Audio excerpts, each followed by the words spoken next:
हरे कृष्णा, राधे राधे दोस्तों। तो आज की इस वीडियो में आप लोग सुनेंगे फाल्गुन पूर्णिमा की व्रत कथा। आपसे अनुरोध है कि कथा को पूरा अवश्य सुनिएगा। हर साल बुराई पर अच्छाई की जीत की याद के रूप में फाल्गुन पूर्णिमा तिथि पर होलिका दहन किया जाता है एवं होली का यह पावन पर्व मनाया जाता है। फाल्गुन पूर्णिमा पर विष्णु एवं लक्ष्मी जी की पूजा व्रत आदि करने का जितना महत्व है उतना ही महत्व इस दिन फाल्गुन पूर्णिमा की पौराणिक कथा का पाठ करने का है।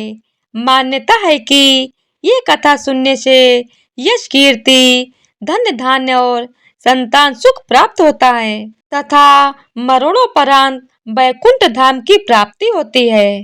तो आइए कथा को प्रारंभ करते हैं। महर्षि कश्यप की पत्नी एवं दक्ष पुत्री दिति के गर्भ से हिरण्यकश्यप और हिरण्याक्ष का जन्म हुआ। दोनों ही महाबलशाली पराक्रमी थे। फलस्वरूप देवताओं को पराजित करके दोनों भाइयों ने स्वर्ग पर अपना अधिकार कर लिया। उनके अत्याचार से देवलोक में हाहाकार मच गया। अतः भगवान विष्णु ने वाराह अवतार लेकर हिरण्याक्ष का वध कर दिया। अपने भाई की मृत्यु से क्रुद्ध हिरण्यकश्यप भगवान विष्णु को अपना शत्रु मान बैठा और उसने प्रतिशोध लेने के लिए भगवान ब्रह्मा की तपस्या करने लगा। उधर हिरण्याकश्यप की अनुपस्थिति में देवताओं ने दैत्यों पर आक्रमण कर दिया और स्वर्ग पर पुनः अपना अधिकार प्राप्त किया। हिरण्याकश्यप की पत्नी कयाधु उस समय गर्भवती थी जिसे देवराज इंद्र ने बंदी बना लिया। वो कयाधु को लेकर अमरावती जा रहे थे। तभी मार्ग में उन्हें देव ऋषि नारद मिल गए। नारद जी इंद्र के साथ कयाधु को देखकर बोले, देवराज आप इसे लेकर कहाँ जा रहे हैं? ये सुनकर इंद्र ने कहा, हे देव ऋषि, कयाधु गर्भवती है। इसके गर्भ से हिरण्याकश्यप जैसे दुष्ट आत्मा का अंश है जिसका वध करके मैं इसे छोड़ दूंगा। इस पर देव ऋषि नारद बोले, इसके गर्भ में तो श्री नारायण का परम भक्त है, अतः इसे छोड़ दो। इंद्र नारद मुनि की ये बात सुनकर देवराज ने कयाधु को छोड़ दिया। देव ऋषि नारद हिरण्याकश्यप की पत्नी को अपने आश्रम में ले गए और बोले, बेटी, जब तक हिरण्याकश्यप की तपस्या पूरी नहीं हो जाती तुम निश्चित होकर यहाँ रहो। तब से कयाधु देव ऋषि नारद के आश्रम में रहने लगी और उनके दिव्य प्रवचनों का रसपान भी करती रही, जिसका गर्भ में पल रहे शिशु पर भी बहुत गहरा प्रभाव हुआ। जब समय आया तो कयाधु ने एक पुत्र को जन्म दिया जिसका नाम रखा गया प्रहलाद। इधर हिरण्याकश्यप की तपस्या जब पूरी हो गई तो ब्रह्मा जी ने प्रसन्न होकर उसे मनोवांछित वरदान दिया, जिसके पश्चात वो अपने राज्य वापस लौट आया। कयाधु भी प्रहलाद को लेकर अपने पति के पास चली आई। प्रहलाद जब थोड़े बड़े हुए तो एक श्रेष्ठ गुरु के मार्गदर्शन में उनकी शिक्षा का प्रबंध किया गया। एक दिन जब हिरण्याकश्यप अपने समस्त मंत्रियों के साथ बैठा हुआ था तभी प्रहलाद अपने गुरु के साथ वहां आए और पिता को कृतज्ञता पूर्वक प्रणाम किया।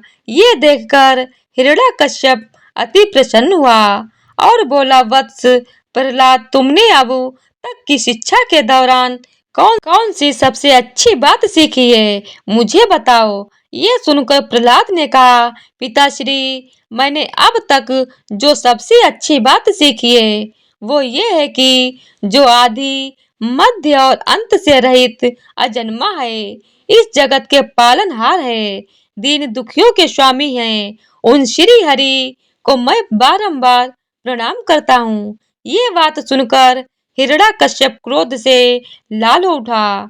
उसने प्रहलाद के गुरु पर चीखते हुए कहा, अरे मूर्ख ब्राह्मण, तूने मेरे इस बालक को मेरे परम शत्रु का गुणगान करने की शिक्षा क्यों दी? प्रहलाद के गुरु ने कहा, दैत्यराज, आप क्रोध त्याग दें। ये बातें मैंने आपके पुत्र को नहीं सिखाई। ये सुनकर हिरण्यकश्यप आश्चर्यचकित हो गया और बोला, पुत्र बताओ, तुम्हें ये उपदेश, ये शिक्षा किसने दी है?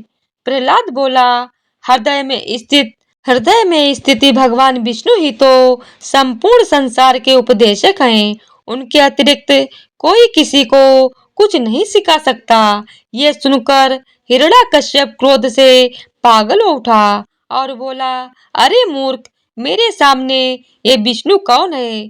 तो क्यों बार बार उस दुष्ट का नाम ले रहा है? क्या तू इसका परिणाम नहीं जानता?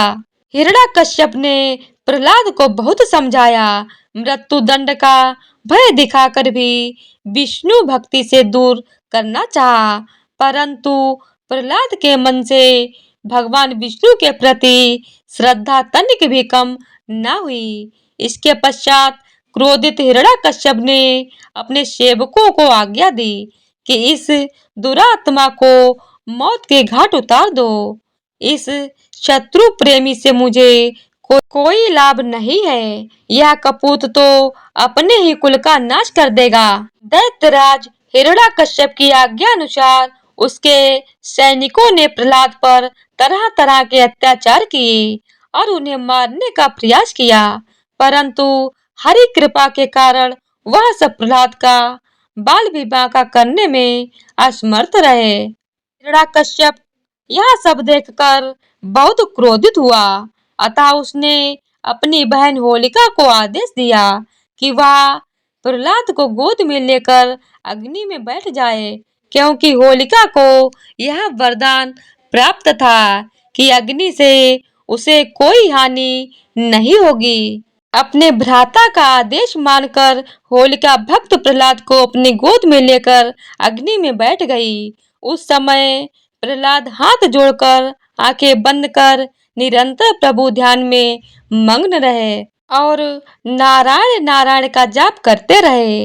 हरि कृपा के फल स्वरूप प्रहलाद अग्नि में बैठकर भी सकुशल बच गए, किंतु होलिका उसी आग में जलकर भस्म हो गई। तो इसी तरह से फाल्गुन पूर्णिमा की व्रत कथा संपूर्ण होती है। बोलिए जय श्री हरि। ओम नमो भगवते वासुदेवाय नमः। तो आज की वीडियो अगर आप लोगों को पसंद आई हो तो वीडियो को लाइक शेयर और चैनल को सब्सक्राइब कर दीजिएगा। जय श्री कृष्णा।